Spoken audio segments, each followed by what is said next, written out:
Aroostook County, Maine, October 1901. The wind moving across the cutover sounded like a blade being sharpened. On a raw hemlock clearing littered with stumps the size of wagon wheels, one man had started a project so strange the loggers stopped working just to watch it. Luka Baran was not building beside the stump. He was cutting straight down through the middle of it. The stump itself was enormous, the flared base of an old hemlock more than 11 feet across, its roots humped out of the dirt like buried ribs. The outer wood had hardened for years under rain and sun, but inside, under the steel bite of Luka's adze and the long forged chisel he had made himself, the heartwood kept opening one violent strip at a time. Wood chips sprayed around his boots. The ring of metal on dead timber carried across the whole lot. By noon, half the camp had drifted over. Ezra Pike, the camp boss, stood at the edge of the clearing with his thumbs hooked into his suspenders and the look of a man watching common sense get publicly insulted. "What exactly are you planning to do once you cut your way to hell?" The others laughed. Hiram Cole spat into the weeds. Ben Tully kicked one of the exposed roots with his boot and shook his head. "He means to bury himself before the snow does the work for free. That bowl'll hold every drop of rain in the county. By spring, that stump'll be rotten soup. Then the roof comes down, and the whole thing buries your wife and children." Luka stopped long enough to lean on the chisel. He looked at the ring of faces around him, men who knew cordwood, sled runners, frozen harness leather, and the clean, fast logic of a rough camp cabin. Men who thought cold could only be beaten by more axe work and a bigger stove. Then he said, in thick but steady English, "Only if I let the water stay." He drove the chisel down again. The laughter got louder after that. For the next 2 weeks they gave him a dozen names: Root Fool, Stump Mole, Grave Carpenter. Every time Luka came back from the day's labor and climbed onto that giant stump, somebody had a fresh joke waiting for him. But Luka never answered the jokes. He just kept cutting. And that was the part none of them understood. He did not look like a man gambling on a mad idea. He looked like a man following instructions. What could a half-broke immigrant from the mountains of Europe possibly know about surviving a Maine winter that a whole camp of American woodsmen did not? That question would matter more than any of them imagined, because Luka Baran was not trying to build a better cabin. He was trying to build a house inside the one source of warmth winter could not strip away. Luka had come to Maine from the Carpathian foothills with a trade most men in the camp barely understood. He had not been a carpenter in the old country, and he had never trusted thin walls. He was a pit kiln man, the sort of laborer who turned heavy wood into charcoal by controlling heat so slowly, so carefully, that a mound of timber sealed under earth could smolder for days without bursting into flame. That work taught him lessons formal schooling never had. Heat moved fast through air and slow through mass. Earth did not merely block weather, it held temperature. A thick cap of wood, clay, and packed soil could keep warmth where thin planks never would. Back home, he had seen firing pits banked into hillsides, storage hollows cut under root systems, and heavy earthen covers used not because they were elegant, but because they worked. Then he arrived in a rustic and spent one winter in an ordinary camp shack. That winter cured him of any respect he might have had for frontier cabins. The shack was a box of green boards thrown together above frozen ground. Wind found every seam. Heat climbed to the roof and vanished. Frost feathered along the nail heads inside the walls. By dawn, the stove was a dead iron stone. The floorboards felt like pond ice, and his son Pavel woke coughing so hard Luka would sit upright in the dark, listening, waiting to hear if the boy could catch the next breath. Katerina slept in her coat. Little Nadia kept her socks on under blankets and still woke with numb toes. Some mornings the water bucket had a skin of ice thick enough to crack with the back of a spoon. The men around him called this normal. Build bigger fires, they said. Cut more wood. Stuff more rags into the cracks. Luka looked at that shack and saw a failed kiln. It had almost no thermal mass, no stored warmth, no protection from the sky, and an entire frozen world pressing on every side of it. The stove had to start from misery every single morning and fight uphill from there.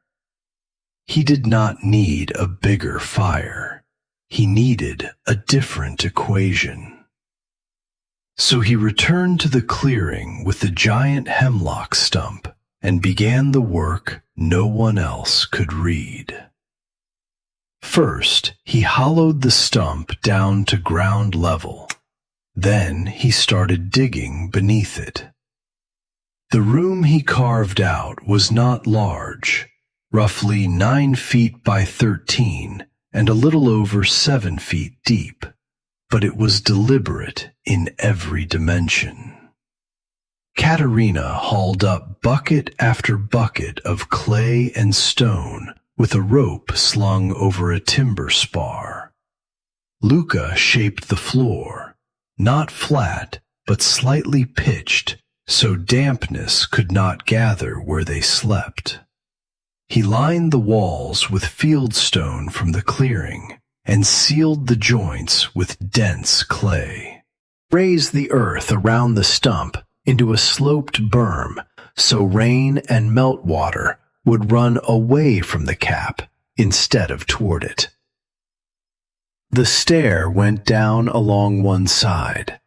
The door sat at the bottom, thick and insulated. A narrow vent shaft and a shuttered light well gave the room air without opening it to the wind. And through a chiseled channel in the old stump, Luka ran a small stovepipe. That detail drew Ezra Pike back more than once. "The pipe keeps the smoke moving," Pike said, squinting at the slot Luka had cut through the wood. "But it won't stop the rot. Rain gets into that cap, freezes, opens the cracks, And then you've got 11 feet of wet timber sitting over your head. You know what wet wood weighs? Enough. He was not mocking now. Not really.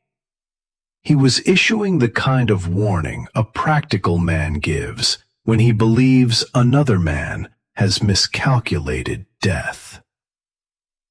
Luka set a stone into the wall and packed clay around it with his thumbs.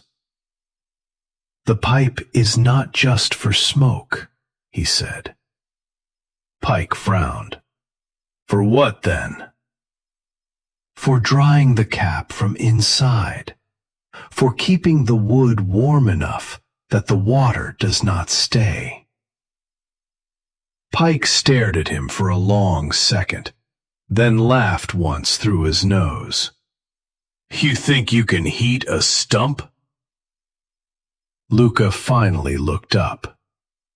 "No," he said. "I think the ground has already done half the work." The words meant nothing to Pike, but Katerina understood the faith behind them, even if the scale of the gamble still frightened her.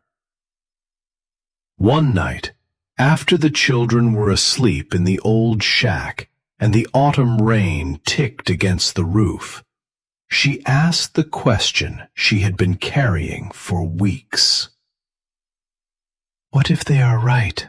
she said softly. "What if the roof softens? What if the cold settles into the hole and never leaves?" Luka sat with his hands open to the weak stove flame. "In the shack," he said, "we live in the wind and try to force it back. In the ground, the wind has no voice. Under the frost line, the earth does not become the night. It stays itself." He touched the table with one finger, as if mapping the house for her. "Up there, everything changes by the hour. Down there, the ground changes slowly. Slowly is what keeps people alive." By the first week of December, they moved in. From outside, the place looked ridiculous. A low earth mound capped by a giant dead stump with a thin stovepipe rising from it, as if someone had tried to make a home out of the remains of a tree and lost his nerve halfway through. The camp laughed again. Then January came, and the laughing stopped. The storm that hit Aroostook in the second week of January 1902 was the kind that made men speak in lowered voices afterward, as if saying too much about it might call it back. It was not just snowfall. It was wind with weight in it. A hard Atlantic cold pushed inland until the whole camp seemed to shake under one long assault. For 10 days, the world narrowed to whiteness, noise, and survival. Snow banked high against the cabins.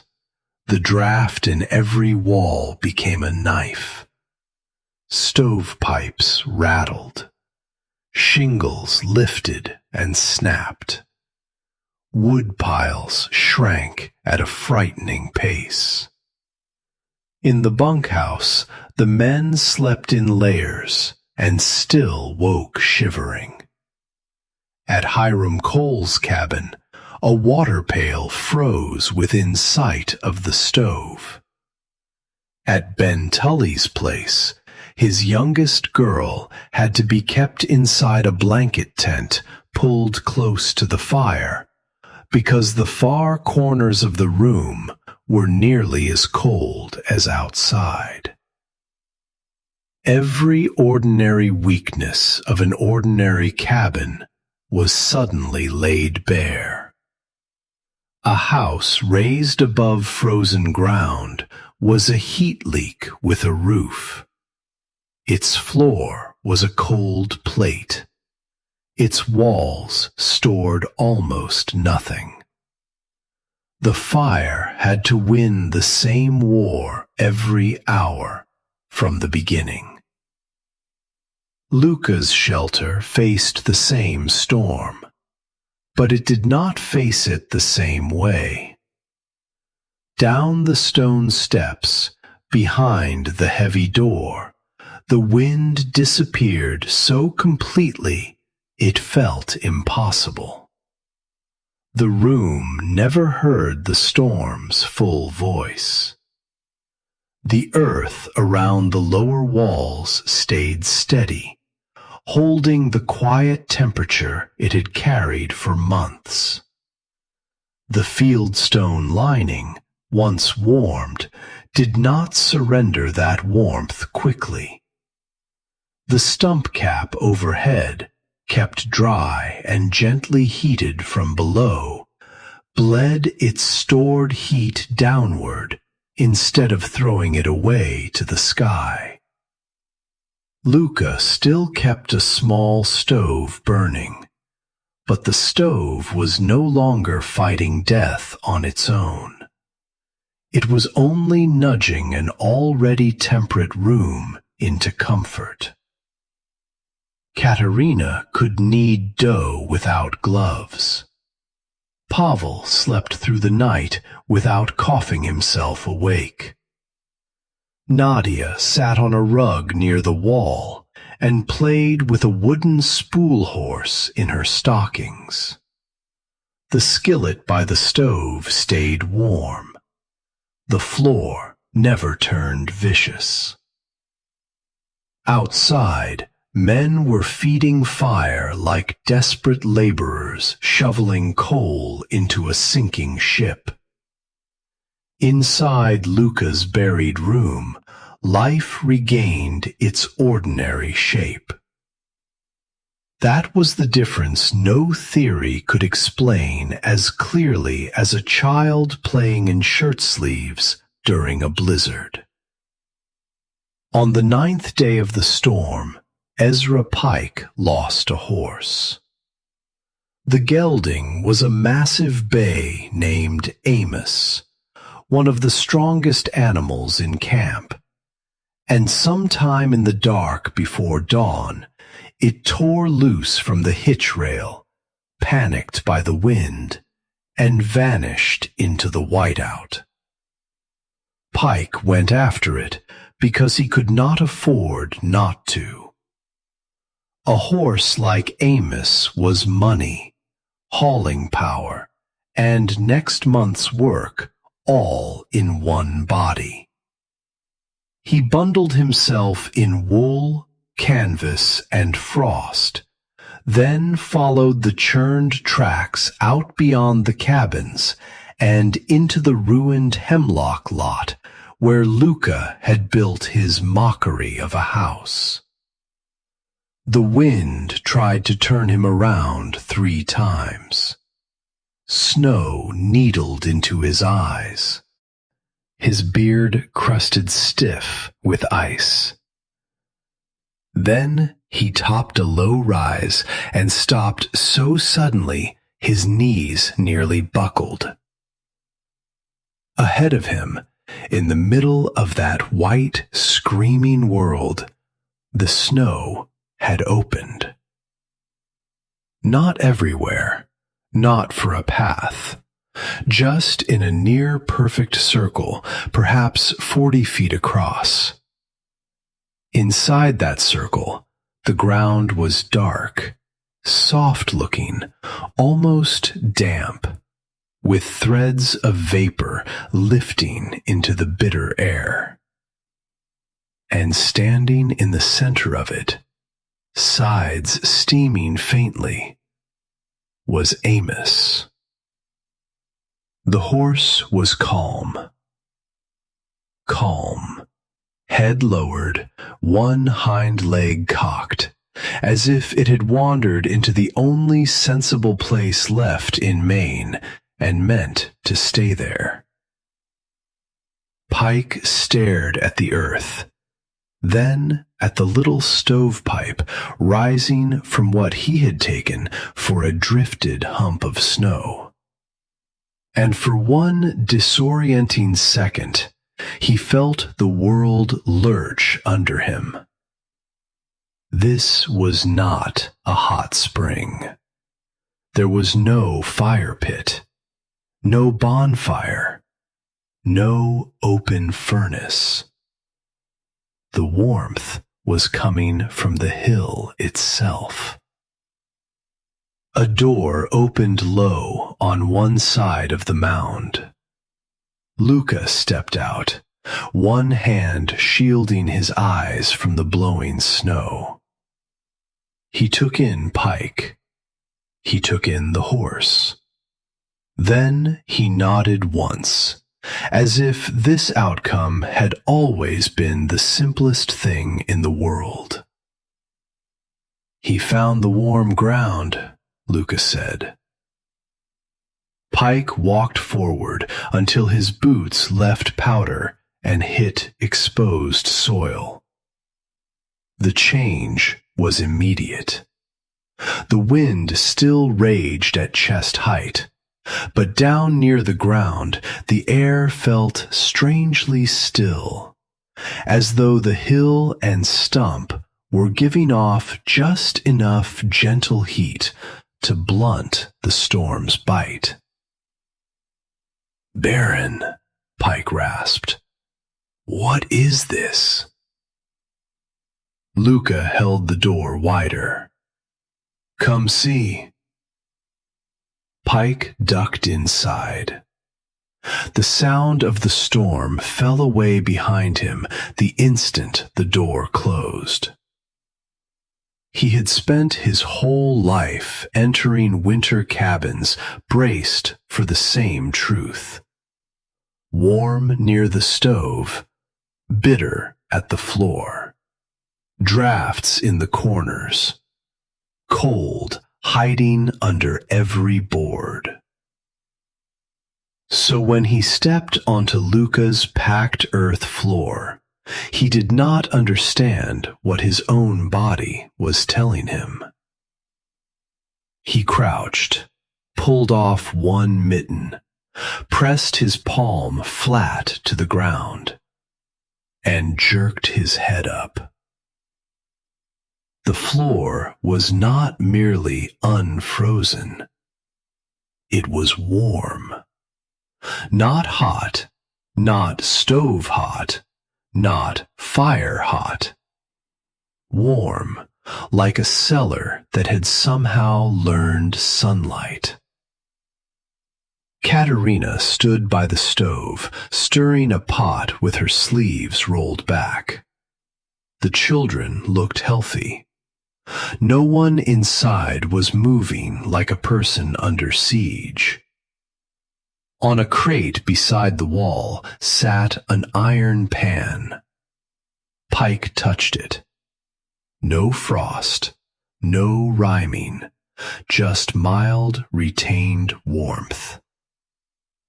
His eyes moved upward to the ceiling, the dark cut belly of the hemlock stump, then to the clay-sealed stone walls, then back to Luka.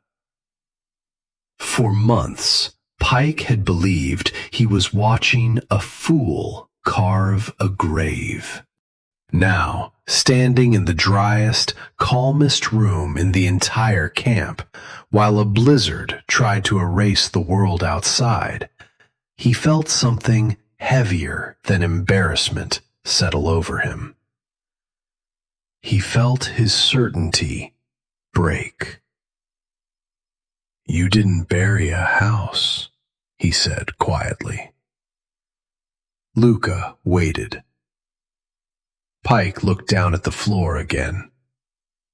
"You anchored it," in the earth. Word spread through camp before the storm even ended. After that, men did not come to Luka's mound to laugh. They came to touch things. They touched the floor. They touched the walls. They touched the stump overhead, as if the proof might disappear if they did not feel it with their own hands. But wonder alone was not enough to change a frontier habit. For that, the camp needed numbers. Those came from Dr. Edmund Vail, the contract physician who rode out after the roads reopened. Vail was a careful man, trained enough to distrust marvels, and curious enough to investigate them anyway. He arrived with a notebook, 2 thermometers, and the slightly irritated expression of someone determined to expose exaggeration. By evening, that expression was gone. He measured the outside air at 17 below zero Fahrenheit. Inside Luka's shelter, with the small stove running low, he recorded 64 degrees. He measured the lower wall and floor temperatures in the low 50s. He noted the absence of drafts. He examined the pipe channel through the stump, the clay-sealed stonework, the bermed drainage, the below-grade depth, the amount of fuel Luka had used during the storm. Then, he compared that fuel pile to what the cabins above ground had burned. The difference was staggering. Luka's family had used a fraction of the wood for a room that stayed steadier, drier, and healthier than any structure in the camp. Vail spent another hour asking questions, not because he doubted the evidence anymore, but because he wanted the principle correct. The principle, once stripped of frontier slang and pride, was brutally simple. A normal cabin sat on top of cold and tried to overpower it. Luka's house sat inside mass and borrowed its steadiness. Below the depth of hard freeze, the earth held a far more stable temperature than the air above it.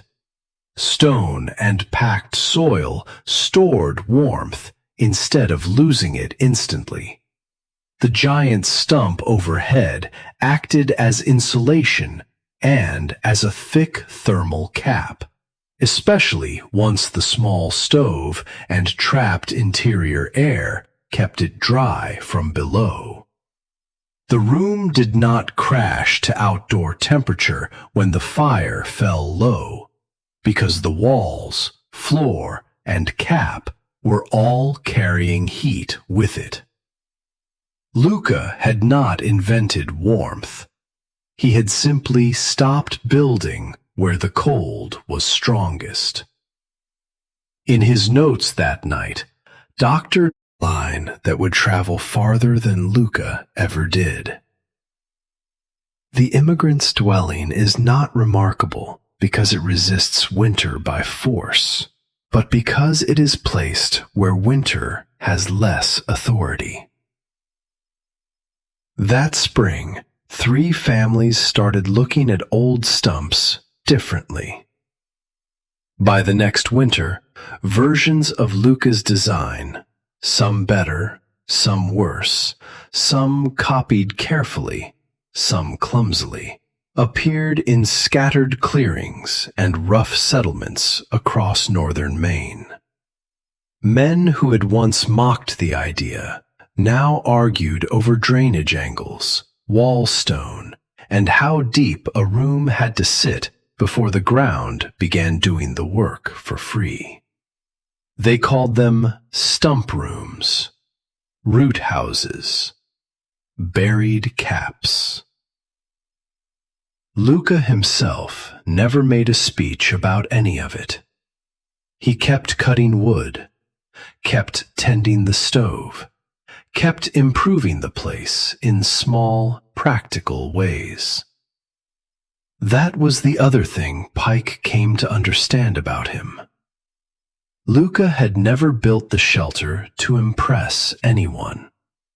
He built it because his children were coughing in a bad house, and he knew enough about earth, heat, and patience to refuse the usual answer. What he proved on that hemlock lot was something modern architects would later dress in cleaner language and better materials. Earth-sheltered design, thermal mass, stable subsurface temperature, heat retention through mass instead of thin, exposed surface. But Luka did not need those terms.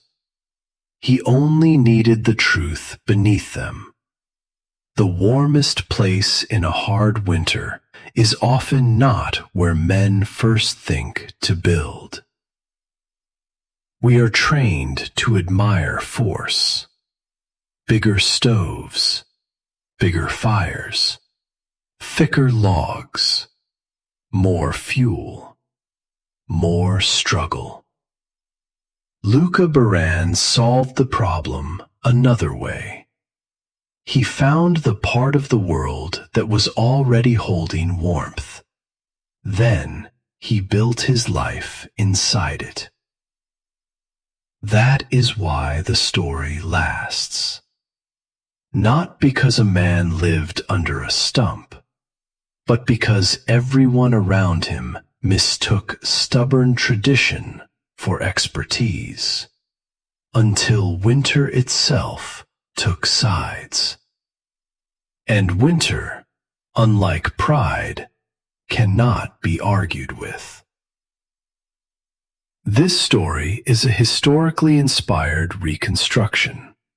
The named characters and exact events are fictionalized, but the building logic and thermal principles are grounded in real, earth-sheltered, and thermal mass practices. Do not attempt similar construction without qualified engineering, proper drainage and ventilation design, and full compliance with local codes and safety requirements.